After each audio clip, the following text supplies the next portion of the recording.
واقعہ کربلا اس سے ریلیٹڈ نہیں ہے کہ جی ان کے اوپر پانی بند ہو گیا، ان کے اوپر ظلم ہوا، کتنے بندے شہید ہوئے، یہ سیکنڈری چیز ہے. اصل چیز ہے کربلا ہوئی کیوں نبی علیہ السلام کی محنت کو 50 سال کے اندر اس لیول تک پہنچا دیا گیا کہ ہزاروں صحابہ زندہ ہیں اور نبی صلی اللہ علیہ وآلہ وسلم کی پوری اولاد ذبح کر دی جاتی ہے.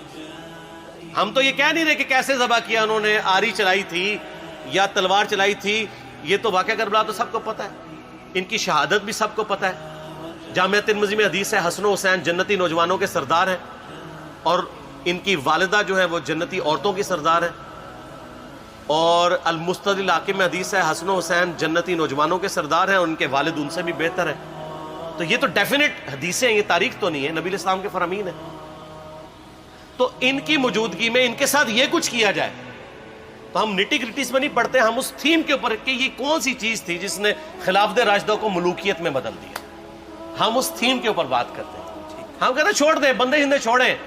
الٹیمیٹلی کیا نکلا ہے، کس کی وجہ سے ہوا ہے، وہ تو احادیث کی کتابوں میں موجود ہے. ہم کب کہہ رہے ہیں خفیہ کیمرے لگا گئے جی کس نے گولی پہلا تیر کس نے چلایا، یہ وہ ہم تو بتا رہے کس کے دور حکومت میں ہوا اور ان کا اپنا کردار کیا تھا، اس کو کس طریقے سے لا کے تخت پہ بٹھایا گیا. وہ ساری کی ساری چیزیں تو سامنے ہیں، وہ تاریخ کی کتابیں نہیں ہیں، حدیث کی کتابیں ہیں. اگر آپ کہتے ہیں کہ بخاری مسلم سے ہم نے صرف رفع الیدین کی حدیثیں لینی ہیں یا ایمانیات کی حدیثیں لینی ہیں اور باقی جو بخاری اور مسلم میں آل امیہ کی بدماشیوں کو ننگا کیا گیا ہے وہ ہم نے نہیں لینی ہے، تو سر پھر آپ اپنے آپ کو کلیئر کٹ، پھر ہم آپ سے واقعہ کربلا نہیں ڈسکس کریں گے، حجیت حدیث میں بات کریں گے.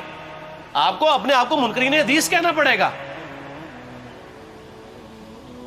یہ آپ اسکروٹنگ کیسے کریں گے؟ اس سے بڑی بات مجھے یہ بتائیں کہ عظمت صحابہ بڑی چیز ہے یا عظمت محمد رسول اللہ صلی اللہ علیہ وآلہ وسلم؟ تو بریلوی یہی تو رونا رو رہے ہیں، وہ کہہ رہے ہیں کہ قرآن میں تھوڑی آیات ہیں. آپ پھر مڑ مڑ کے پڑھتے ہیں قل انما انا بشر مثلکم، اس میں تو نبی علیہ السلام کی تنقیص ہو رہی ہے.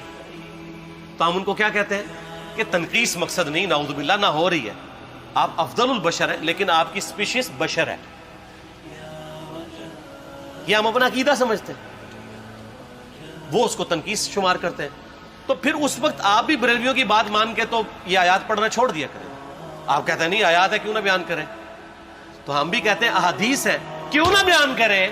کہ صحیح بخاری میں حدیث ہے 2812 عمار کو ایک باغی جماعت قتل کرے گی، وہ جماعت دوزخ کی طرف بلا رہی ہوگی اور عمار ان کو اللہ اور جنت کی طرف بلا رہا ہوگا. اب اس کے نرغے میں جو آتا ہے وہ آئے، میں اپنے نبی سے ٹکر لے لوں آپ لوگوں کے منہ کا خیال رکھتے ہوئے کہ میں نبی علیہ السلام کو کہوں کہ آپ نے کیوں ایسی بات کر دی کہ مولا علی کے مخالفین کو آپ نے دوزخ کی طرف بلانے والی جماعت کہہ دیا. تو لیں آپ ٹکر، جائیں سیدھا دوزخ میں. اور تھوڑی جرت کریں، آپ یہ کہا کریں کہ اے اللہ، اپنے لیے کہا کریں کہ اللہ تعالیٰ آپ کا حشر یزید اور یزید کے آباء و اجداد کے ساتھ کرے اور اس کی اولاد کے ساتھ. ہم کہتے ہیں کہ اللہ تعالیٰ ہمارا حشر جو ہے وہ مولا حسن حسین، مولا علی علیہم السلام اجمعین اور اہل بیت کے ساتھ کرے. آمین.